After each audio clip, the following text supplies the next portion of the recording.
A Nation of Many Colors by Joshua Nissenbaum. Contents. Introduction. The Melting Pot. Page 4. Chapter 1. Hispanic Americans. Page 9. Chapter 2. African Americans. Page 13. Chapter 3. Jewish Americans. Page 18. Conclusion. Our Diverse Country. Page 23. Glossary. Page 24. Introduction. The Melting Pot. Have you ever heard the phrase, the melting pot, used to describe the United States? No one knows when it was first used. But it first became popular in 1908, when Israel Zangwill wrote a play titled The Melting Pot.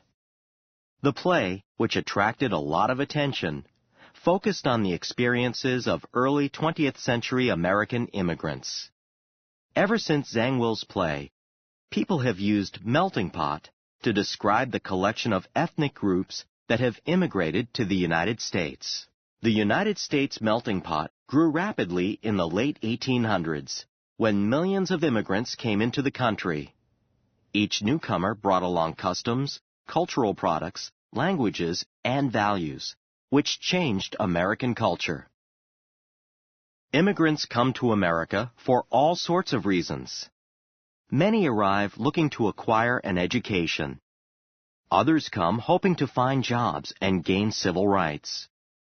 Millions journey to the United States to escape from war, starvation, and the cruel government policies they experienced back home. Immigration to the United States often occurs in waves, as many people of the same ethnic background arrive over the course of several years. For example, from 1959 to 1962, more than 200,000 Cuban immigrants came to Florida. They came because they felt threatened by Fidel Castro's communist form of government. They were also looking forward to obtaining better jobs, civil rights, and educations. Immigrant communities. Immigrants to the United States are sometimes unprepared for parts of American life. To ease their transition, those that belong to the same ethnic group often settle in the same area, forming a small community. Such communities are spread across the United States. They exist in many major cities, especially the seaports of the East and West Coasts. Immigrant communities are often given names such as Chinatown, Koreatown, or Little Italy, based on the ethnic groups that live in them. For a newcomer, these communities provide many of the features of home. They also offer a newcomer the chance to adjust to the United States gradually and to keep his or her ethnic identity. Within these communities, immigrants speak their native language, and restaurants, shops, and businesses sell traditional ethnic foods, goods, and services. Among the most famous immigrant communities are San Francisco's Chinatown, Detroit's Greektown, New York's Little Italy, and the Koreatown in Los Angeles. Each of these immigrant communities has a long and proud tradition. They all feature restaurants and shops that specialize in the foods and products of their residents' homelands. They are also famous for celebrating the holidays of their residents' native cultures. An immigrant community's restaurants, shops, and other cultural attractions can make it an attractive place to live. This can lead to gentrification. Gentrification happens when wealthier people move into a poorer neighborhood. Since wealthier people are willing to pay more for things, they cause the cost of living to go up. The residents of immigrant communities need to work together with local politicians to help solve the problems created by gentrification. Immigrants to the United States have to deal with many issues other than gentrification. They need to find places to live. They need to find jobs that can pay for necessities such as food, clothing, and shelter. They have to learn the laws and customs of American society. Each of these issues creates challenges that immigrants have to overcome in order to be successful. The rest of the book describes the challenges that three separate ethnic groups, Hispanic Americans, African Americans, and Jewish Americans, have faced in the United States. Each of these three groups arrived in the United States under different circumstances. Each brought along with them different sets of values and beliefs. But as you will see, the hardships they faced have given them much in common. Many Mexican citizens became Americans as a result of the Mexican-American War. Chapter 1. Hispanic Americans. The first Hispanic Americans came from Mexico. They became Americans in an unusual way. From 1846 to 1848, the United States and Mexico fought the Mexican-American War. The United States won the war in 1848. As a result, it took control of land that had belonged to Mexico. This land included parts of what are now the states of California, New Mexico, Nevada, Wyoming, Utah, Colorado, and Arizona. The Mexicans living on this land were given the choice of staying and becoming Americans or moving south to Mexico. For various reasons, most Mexicans who found themselves in this situation decided to stay on the American-controlled land. In a sense, these Hispanic Americans didn't come to the United States. Rather, the United States came to them. A fast-growing ethnic group. People from Mexico make up more than half of all Hispanics living in the United States. The 2000 census reports that there were 20,640,711 Mexican Americans living in the United States at the time. The number of Mexican Americans increases each year as more Mexicans immigrate to the United States. You've now seen the phrase Hispanic American used a few times. But do you know what it means? The Census Bureau states that Hispanic Americans are people who have come from Spain and Mexico. Hispanic Americans also come from the Spanish-speaking countries of Central and South America. Hispanic Americans have been one of the country's fastest-growing ethnic groups for several decades. In 2000, an estimated 35 million Hispanic Americans lived in the United States. Of those 35 million Hispanic Americans, almost three-quarters lived in Texas, California, New York, and Florida. The population of Hispanic Americans living in California is particularly large. It is estimated that 1.7 million Hispanic Americans live in the city of Los Angeles alone. As high as that number is, it does not include the large number of Hispanic Americans living in the cities surrounding Los Angeles. In comparison, Madrid, Spain has approximately 3 million Spanish-speaking residents. Jennifer Lopez, star for the ages. Hispanic Americans are active in politics, the arts, civil rights, and other areas. One of the most well-known Hispanic Americans is Jennifer Lopez, who has enjoyed success as an actress, singer, and businesswoman. Lopez is Puerto Rican by background. Born in 1970, she grew up in New York City's Bronx neighborhood. Lopez has starred in several movies and sold millions of recordings. She even has her own perfume. Lopez is currently the highest-paid Hispanic American actress. She is also the first woman to have a movie and record album reach #1 at the same time. Cesar Chavez, fighting for farm workers. Before Jennifer Lopez, another famous Hispanic American was Cesar Chavez. Chavez was born in 1927 to a family of migrant farm workers. His childhood was made difficult by his family's constant moves. When Chavez became a farm worker in the 1950s, he began organizing farm workers. He advised them on ways to gain better pay and improved working conditions. For years, Chavez fought for farm workers' rights. He died in 1993. The following year, President Bill Clinton awarded Chavez's family the Presidential Medal of Freedom. Chapter 2. African Americans. In the history of the United States, African Americans are unique. They are the only immigrant group to come to the United States against their will. Enslaved Africans were first brought to what would become the United States in 1619. By 1700, the colony of Virginia was importing about 1,000 enslaved Africans each year. The Southern economy depended on enslaved Africans for the labor they provided. The growth of the cotton and tobacco industries encouraged white Americans to import more and more enslaved Africans. By the start of the Civil War, there were about 3.5 million enslaved African Americans. In 1865, slavery was abolished, freeing the enslaved African Americans.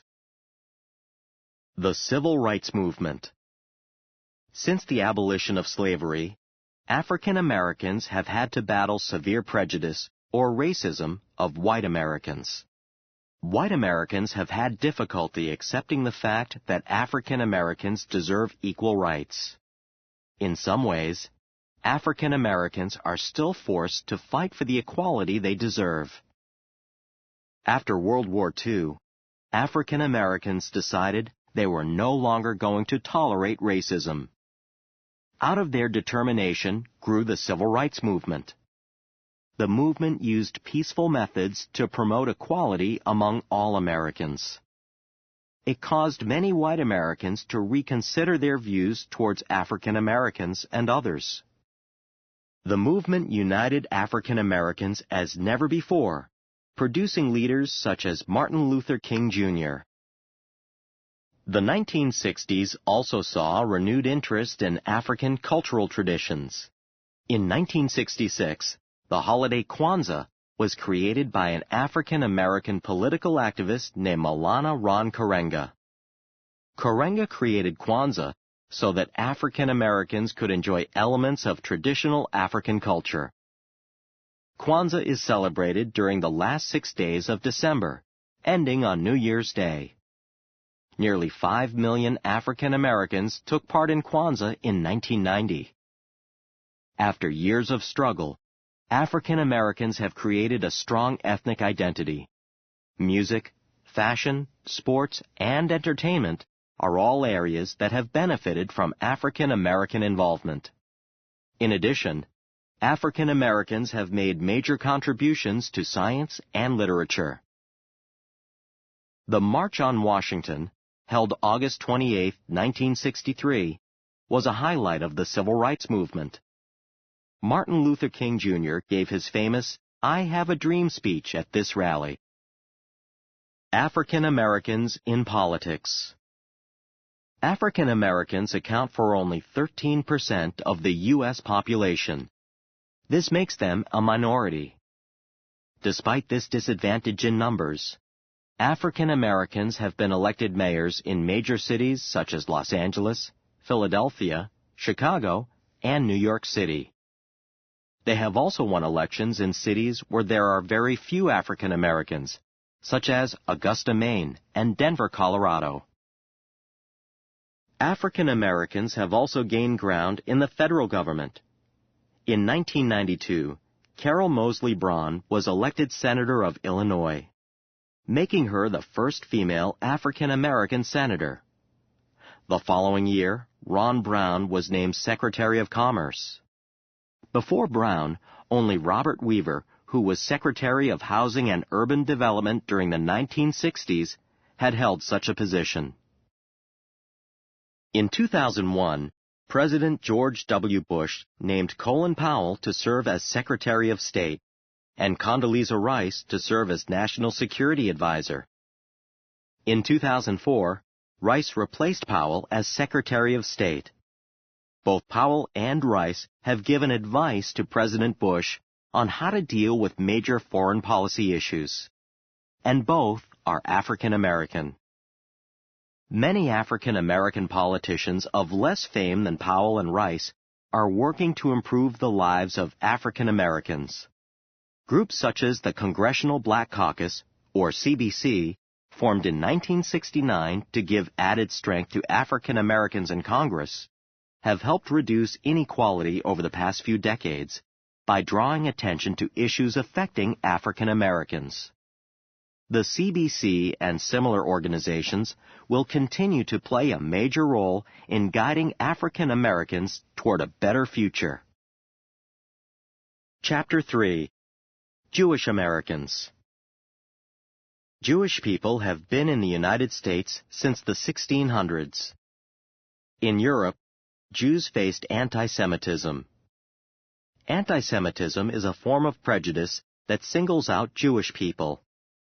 It caused many Jewish people to come to the United States.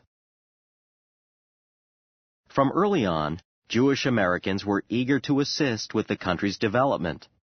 Chaim Solomon, a Polish Jew, helped finance the American Revolution. Such efforts inspired George Washington to send a letter in 1790 to Rhode Island's Jewish American community, promising that they would always be safe in the United States. Washington's letter was important, given how few Jews lived in the United States at that time. The 2,000 Jewish people living in the United States in 1790 made up less than 1% of the country's total population.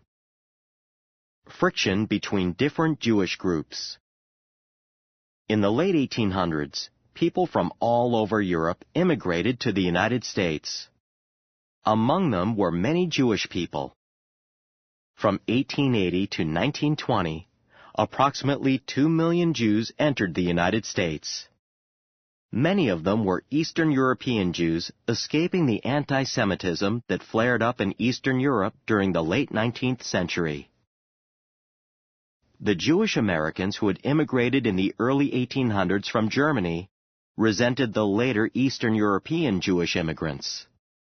These earlier Jewish immigrants had worked hard to blend into American society. They feared that the newcomers would upset their position in America and cause anti-Semitism. Most of the Jewish people from Eastern Europe were uneducated and needed assistance in adapting to life in the United States. In time, Jewish Americans would overcome their cultural differences to embrace their common heritage. But in the late 1800s, these differences caused tension. The German Jews considered the Russian Jews to be inferior. The Eastern European Jews felt that the German Jews had given up their Jewish identity. The majority of Jewish immigrants from Eastern Europe settled in New York City. They lived in a compact community centered in Manhattan's Lower East Side. Life there was very different from what they expected. Many of the Russian Jewish immigrants had expected life to be easier in America. However, many found themselves living in poverty upon arriving in the United States. They struggled to find work. Many lived in crumbling apartments crammed with dozens of people. From peddlers to business people. Despite these difficulties, the Eastern European Jews often had a slight advantage over other immigrant groups. Most other European immigrants had been farmers. However, in parts of Europe, Jewish people were not allowed to own land. This forced them to become business people. In Manhattan, which had no farming and focused on business, it helped to have such a background. As much as the Eastern European Jews were helped by their business experience, they still faced enormous challenges upon arriving in New York. Most of the jobs available to immigrants were already taken. As a result, many Jewish people would buy something small and then sell it on the street for a modest profit. Being a peddler like this was tough work. Peddlers often had to elbow their way through crowds. They hustled their goods to any customers they could attract. Some Jewish American peddlers were very successful and used their profits to open stores. Jewish immigrants opened famous department stores, such as Filene's in Boston. Other Jewish immigrants moved into selling luxury goods, such as diamonds and fur coats. These early business ventures allowed Jews to move into positions of power and wealth in American society. During the 1900s, much of the Jewish American community moved from the cities to the suburbs. In the process, they blended into mainstream American culture. Jewish Americans were so successful at blending in that in a short time, they were seen as being more American than Jewish. Today, many in the Jewish community have called upon American Jews to revive their ethnic heritage. Conclusion: Our diverse country. Never before has there been a country as diverse as the United States. In the past, cities such as London, Rome, and Hong Kong have attracted diverse populations. But the United States has many cities such as Chicago, New York, and Los Angeles, with lots of different ethnic groups living in them. In New York alone, there are more than 100 different languages spoken. The ethnic groups that you have read about have done much to contribute to the United States' diversity. At times, they have experienced tension both among themselves and with other ethnic groups. But overall, they have made our country a far more exciting and interesting place to live. Glossary. Advice. Noun. Opinion about what should be done. Suggestion. Advised. Verb. Gave advice to. Circumstances. Noun. Conditions that accompany an act or event. Elbow. Verb. To make your way by pushing. Hustled. Verb. Gotten or sold in a hurried way. Immigrants. Noun. People who come into a country or region to live there. Luxury. Noun. Something pleasant but not necessary. Newcomer. Noun. Person who has just come or who came not long ago. Peddler. Noun. Person who travels about selling things carried in a pack or in a truck, wagon, or cart. Reader response. 1. Using a graphic organizer such as the one below, write down the main cause of the civil rights movement, along with one of its effects. 2. Summarize the main reasons why people immigrate to the United States. 3. The words advice and advise are closely related. Which can be used as a noun and which can be used as a verb? How does their pronunciation differ? Use a dictionary if you need help. 4. Which one of this book's pictures did you think best portrays what the immigrant experience is like? Why?